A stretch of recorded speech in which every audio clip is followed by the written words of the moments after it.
Yan ang mais na napitas sa aming maisan.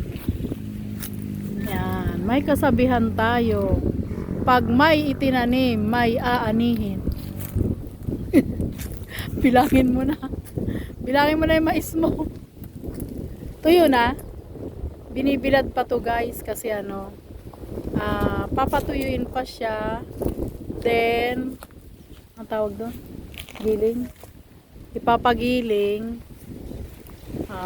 Ibenta na. Sana may makabawi naman sa gastos.